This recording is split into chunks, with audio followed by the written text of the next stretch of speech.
హరీష్ రావు చేసిన వ్యాఖ్యలన్నీ అబద్ధాలన్నారు మంత్రి జూపల్లి.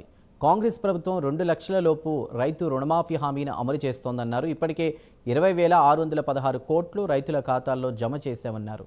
తెలంగాణను మిగులు రాష్ట్రం నుంచి భారీ అప్పుల రాష్ట్రంగా బీఆర్ఎస్ పార్టీ మార్చిందని ఆరోపించారు.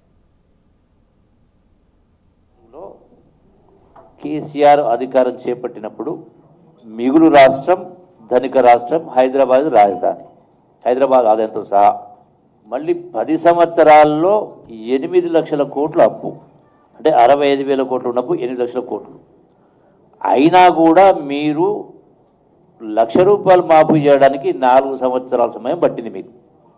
ఇప్పుడే మీకు చూపించిన కూడా కేసీఆర్ ఏం మాట్లాడింది కింద.